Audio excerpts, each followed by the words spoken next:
एक और बड़ी खबर मिल रही है। जयराम ठाकुर को धक्का देकर विधानसभा से बाहर निकालने की जानकारी मिल रही है। मार्शलों ने धक्का देकर बाहर निकाला है, ये बीजेपी ने आरोप लगाया है। यानी कि हिमाचल प्रदेश के पूर्व मुख्यमंत्री जयराम ठाकुर के साथ ये सब कुछ हुआ है। दरअसल 15 विधायकों को निष्कासित आज सदन के अंदर से किया गया। ये 15 विधायक, जिसमें जयराम ठाकुर भी शामिल हैं, सदन के अंदर मौजूद रहे, नारेबाजी कर रहे थे, विरोध प्रदर्शन कर रहे थे और बीजेपी आरोप लगा रही है कि मार्शलों ने धक्का देकर जयराम ठाकुर को बाहर निकाला है। तो ये बड़ी खबर इस वक्त की आपको बता रहे हैं। कांग्रेस की पूरी कोशिश ये है कि संख्या बल को ऐसे बैलेंस कर दिया जाए कि अगर काउंटिंग की बारी आती है, अगर सदन में बहुमत की बारी आती है तो बैलेंस रहे। अगर 14 विधायक बीजेपी के संपर्क में हैं तो 15 विधायक बीजेपी के निष्कासित कर दिए जाएं, ताकि कांग्रेस की सरकार को कोई खतरा ना हो। और यही बात लगातार बीजेपी की तरफ से उठाई जा रही है। और अब जानकारी यह है कि जयराम ठाकुर को धक्का देकर बाहर निकाला गया है। तो एक तरफ बीजेपी अपनी रणनीति बना रही है, नंबर गेम जुटाने में लगी हुई है, तो कांग्रेस की कोशिश यह है कि जल्द से जल्द नया चेहरा चुनकर अपनी सरकार को सेव कर लिया जाए, अपनी सरकार को बचा लिया जाए। इसलिए दो पर्यवेक्षक हुड्डा और डीके जो हैं वो नया नेता चुनेंगे, ऐसी जानकारी मिल रही है।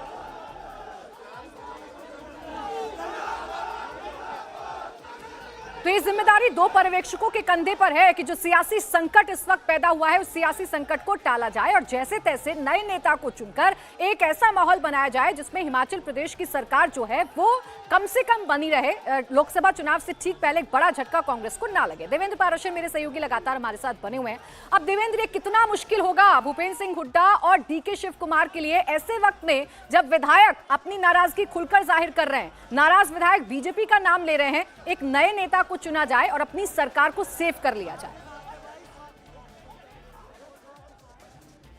निश्चित तौर पर प्राची एक मुश्किल टास्क होगा। इस लिहाज से आप समझ सकते हैं कि कांग्रेस पार्टी ने अपने दो कद्दावर नेता का चयन किया है। केंद्रीय ऑब्जर्वर के तौर पे भूपेंद्र हुड्डा की बात कर लें या डीके शिव कुमार की बात कर लें, बहुत सीजन पॉलिटिशियन हैं और इसी लिहाज से इतने हैवी वेट को भेजा जा रहा है ताकि वहाँ पर जो विधायकों की नाराजगी है उनको दूर करके कंसेंसस पे पहुंचा जाए। ऐसा ना हो कि फिर एक दूसरा कैंडिडेट चयन किया जाए और उसको लेके दूसरा खंड फिर विरोध जताना शुरू कर दे, तो वो एक बड़ा टास्क रहेगा। कांग्रेस पार्टी के सामने दूसरा बड़ा टास्क ये था कि आज हाउस के अंदर जो आप कुछ देख रही हैं, जिस प्रकार से नाटकीय घटनाक्रम आपको देखने को मिल रहा है, और एक तरह से आप कह सकती हैं कि शायद कम नज़ीर ऐसे होंगे जिस प्रकार की तस्वीर आज देखने को मिल रही है, जिस प्रकार का सस्पेंशन किया जा रहा है। तो उसके पीछे बड़ी वजह यही है कि कांग्रेस पार्टी ये नहीं चाहती कि आज फाइनेंस बिल पे वोटिंग के दरमियान उसको हार का सामना करना पड़े, क्योंकि हम सभी जानते हैं कि जैसे ही फाइनेंस बिल पर कोई भी सरकार सदन में हारती है तो उसके ऊपर एक नैतिक जिम्मेदारी हो जाती है कि सदन का विश्वास उसने खो दिया, उसे इस्तीफा देना होता है। कोई और बिल आपका अगर सदन में पास ना हो, कोई और बिल भले ही आप सरकार में हो लेकिन आपका बिल सदन में पास ना हो तो उससे फ़र्क नहीं पड़ता, उससे सरकार की सेहत में फ़र्क नहीं पड़ता।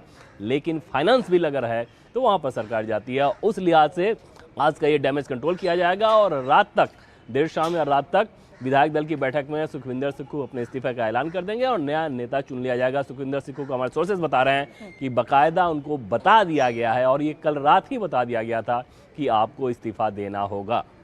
ये तो मैनेजमेंट रहा कांग्रेस का, लेकिन बीजेपी जो वेट एंड वॉच की स्थिति में देवेंद्र वहां पर है और हर्ष महाजन को आप सुन रहे थे, वो ये कह रहे थे कि ये सरकार जो है, चाहे एक दिन कह लीजिए, हफ्ते भर कह लीजिए, बस इतनी की मेहमान है। अब वो क्या तैयारी करेगी इस कदम पर? बीजेपी को सबसे ज़्यादा उम्मीद इस बात की है कि, और जो कि आपने देखा कि चाहे राज्यसभा का चुनाव हो या राज्यसभा चुनाव के बाद वो लिंगर करना शुरू हुआ, कि आपस में कांग्रेस की गुटबाजी ऐसी हो कि 13-14 विधायक अलग हो जाएं और वहां पर फिर बीजेपी या तो अपने लिए उनका समर्थन ले या उनको ये कहे कि आप अलग गुट बनाइए, हम आपको सपोर्ट करते हैं। तो इस तरह के इक्वेशन पे बीजेपी काम कर रही है।